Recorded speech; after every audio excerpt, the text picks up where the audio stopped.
Hello, hello, hello. Welcome po ulit sa ating panibagong buhay, panibagong pag-asa. Yes sir. Tayo ay biyahe ngayon at medyo malayo-layo ang mga biyahe natin. So samahan nyo ako guys, para meron naman tayong kakwentuhan. Yes, mega love shoutout sa Heart of YouTube, sa lahat ng bumubuo ng Heart of YouTube. Maraming salamat sa inyong suporta. So bago ang lahat, ipasok ang intro. Yeah.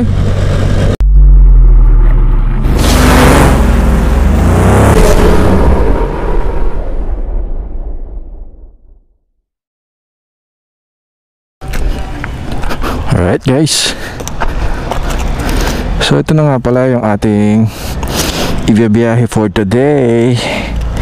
So tayo mag-iikot-ikot sa panig ng Pangasinan. Samahan nyo ako, baka naman. Bossing, samahan nyo ako bossing. Awa na kayo. Ate Lourdes, samahan nyo ako ha. Biyahe tayo ng Tugigaraw, ng Cagayan sa Cebu, tapos kung saan pa. Pag nilipad dyan, charge natin kay Ate Lourdes. Shoutout kay Ma'am Kimberly. Ayan. Shoutout pala sa Moto Wolf na ating gamit, no?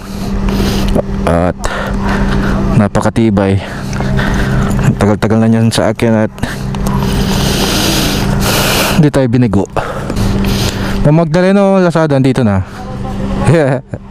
Sige, mamaya ulit at biyahe na tayo. Let's go. Ito nga, may problema pala tayo guys. Anak ng toko. Problema ko mamaya pag sinita tayo ng checkpoint, yung lisensya ko nasa loob. Hindi ibig sabihin babaklasin ko na naman yan. Anak ng patingo. May gulay Ate Lourdes kasi. Punta muna tayo ng hospital dahil kailangan nila ng extra unan. So let's go. Samahan nyo ako. Huwag nyo akong iwan, dahil hindi ko kayo iniiwan.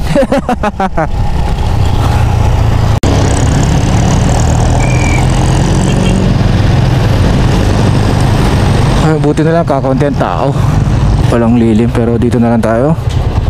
Yeah, may aircon. Yeah. So balikan ko kayo guys, at hindi na tayo pwede mag video sa loob. Samahan nyo na lang ako sa mga biyahe ko, okay? Maraming salamat. Alright, so malapit na tayo guys. Dito na tayo sa planta ng Coca-Cola. So shoutout nga pala sa lahat na mga abroads natin na nanonood. No, thank you so much sa inyong suporta.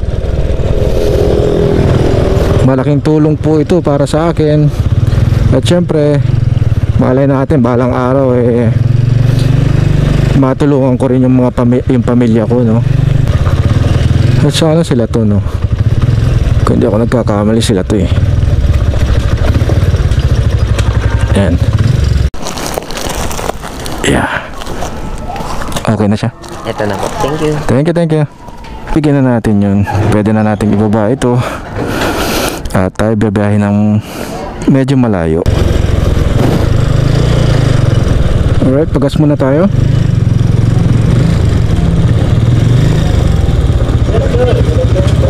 $200 unleaded? Yes sir.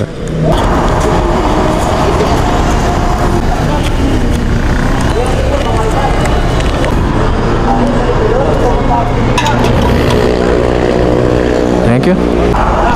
Yan o. Actually may laman pa yan nung nung nilagyan natin uli. Medyo malayo kasi yung biyahe natin, kaya kailangan may extra tayo. It's 59.05. Medyo mura dito, no? Doon sa malapit sa amin is maabot na ng 60. Yan, kaya napakasakit sa bulsa, no? Gaya na ito, hindi ko pa hawak yung pera ko, nababawasan ko na. So para lang sa safety natin, makauwi tayo ng ligtas mamaya at mahirap maubusan. Dahil ang biyahe natin lalagpasan natin mamaya ang Manawag, Pangasinan. For the safety lang naman. So balikan ko guys, dahil feeling ko against the light yung ating dinadaanan natin. Baka hindi nyo ma-enjoy yung kalsada, okay? Alright, medyo hindi gumagana tong offline map natin, no? Kala ko magagamit natin siya ngayon dahil medyo hiwa-hiwala yung ating deliver. So ito, Mabuhay Arco. Paglagpas mo dyan, ito na yung Bimali.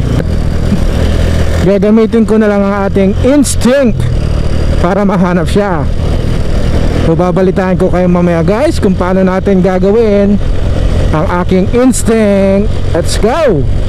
Sana natatanaw nyo ang mga bundok na yan guys. Ayan, ang malawak yun na bundok, oh. Sayang nga lang at hindi tayo nakapunta dyan. Bala ko pa naman sana kayong ipasyal dyan sa mga yan, isa sa mga bundok na yan. Ang kaso, hindi ko magawa ngayon dahil alam nyo na, sa hirap ng buhay, hindi makaipon. Taas pa ng gas. Actually napuntahan ko na yan noon. Ang problema lang kasi wala pa tayong camera, wala tayong mga gadget na gamit, no? Actually meron pala cellphone. Problema, puro pictures lang. Hindi pa tayo nahumaling sa YouTube. Pero puro ano guys, ano bang tawag dyan? Dito kasi sa amin ang tawag dyan kumul. Kumbaga nagtanggal na sila ng mga isda. So yung mga ginagawa ng mga yan, tira-tira na lang. Yan, kinukuha nila yung mga pwede pang maibenta o kaya may ulam. Pero yung mga maliliit, hindi na nila kinukuha. Pero ang madalas dyan na nakukuha pag ganyan na, mga hipon. No, mga hipon, marami dyan hipon. Hipon, tapos yung mga crab na medyo maliliit na to, Bimali. Karamihan dito tawag fish pan. Halo-halo mga isdaan nandyan. Pero depende sa'yo kung paano mo alagaan. Dahil yung iba, hindi ko alam kung tilapia or bangus ang talagang nilalagay. Kaya masarap ang bangus dagupan.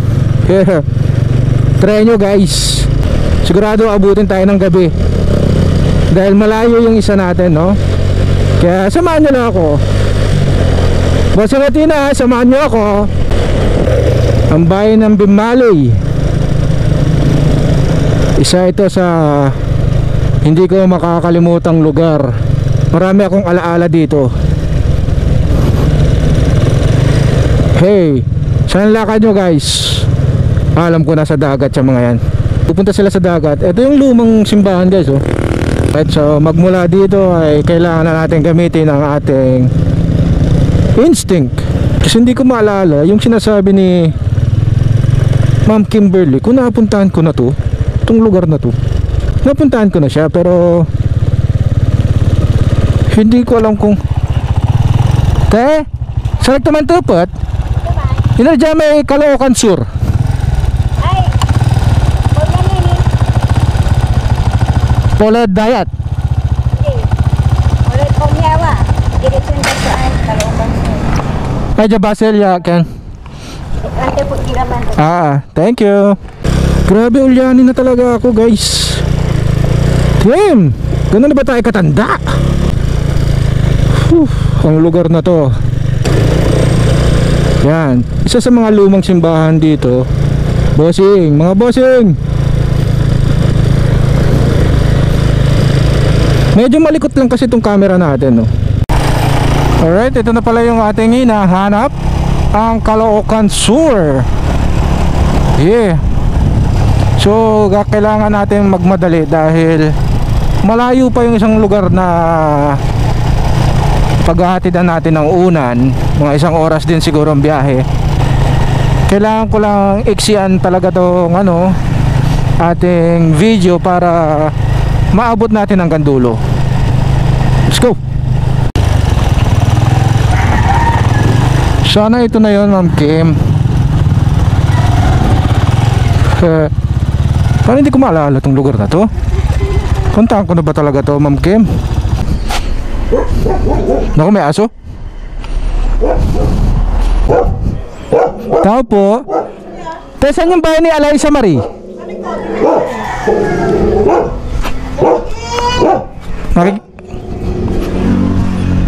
Makikita na ko, doggy. Friend tayo, friend. Excuse me po. Saan po yung bahay ni Eliza Marie? Eliza Marie?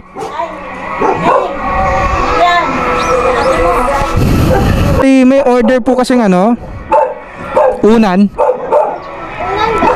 Hi, papi. Lolo. Sumbong kita kay Ate Lourdes. A few moments later. Damn, sana all na lang muna tayo, no? Sana all. Kaso wala silang helmet. Someone you love me the way I love you. Oh, di ba? Nainitan siya, oh. Kasi hindi siya nag-helmet. Ito ngayon, nagpapayang siya ng kamay niyang ganyan. So, patapos na pala tayo, no? Ay, hindi, tapos ko nang makuha yung bayad ni Madam. So, palabas na tayo. Kailangan lang natin puntahan muna si tatay na nagbebenta ng buko juice dahil nagbitiw tayo ng salita na babalik tayo, no? Actually, inaalok na niya ako kanina. Kaya lang, sabi ko mamaya na lang, babalik na ako. O syempre nakakahiya naman kung hindi tayo babalik. Sana may angkas. Actually may angkas ako dito, mas malambot pa. Yan ang unan. Bye bye Bimbalay. I love you Bimbalay. Let's go. Thank you kay Madam A, no? Dahil meron tayong extra battery.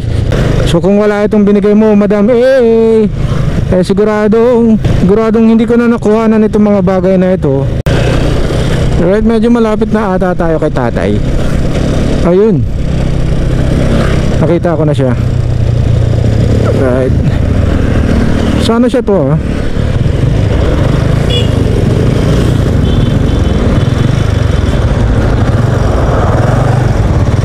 Sabi ko sa'yo, bibili ako eh. Ito pogi, oh. Uy! Against the light na naman tayo. Mamaya na. Ang pangit. A few moments later. So, nag-promise kasi tayo sa kanya kanina. Mabalikan ko na lang siya. Ha? Tay? Oo. Doon ang bayaw ko.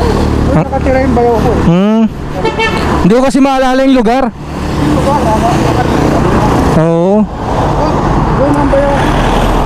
Nakapag-asawa siya. Hanggang mo. Tapos nirit ko. Yan guys, tapos na tayo kay tatay, no? Hindi ko na video, pero nakakatuwang isipin na na-appreciate niya yung paggalang ko sa kanya. Marami akong nakakausap na mga matatanda dito. Well, syempre kailangan mong gumalang. Pero siya yung kaisa-isang nakapansin ng ganun. Hindi naman sa sinesales talk niya ako, no? Pero yung ramdam ko yung niya, yung sinasabi niya pagka sincere na ako daw ay magalang. Kasi may mga customer talaga siya na hindi mo maiwasan talaga yan, na marami siyang makakasalamuha, no? Pero nabanggit niya sa akin na maraming pasaway pero marami ring magalang. Kaya nakakatuwang isipin na na-appreciate nila yung paggalang. Huwag natin sanang kalimutan na gumalang sa mga nakakatanda sa atin. Oh, welcome back, Dagupan. So kita kids, mga 1 oras na biyahe papuntang Binalonan. Alright, so nandito pa rin tayo sa Dagupan. Siguro gagawa na lang natin siya ng part 2, yung papunta natin ng Binalonan, para hindi na masyadong mahaba, diba? Baka mamaya mas lalong walang manood sa atin. Ayan. So nandito na tayo sa may SM guys. I think 4 o'clock na. Tingnan natin yung oras, 4:11. So biyahe tayo ng Binalonan 1 oras. So bago lumubog ang araw ay pabalik na tayo. Ayan, so magpapalit na tayo ng battery. So abangan ang susunod na kabarata ni Sep. Ang buhay ni Sep. See you sa next one.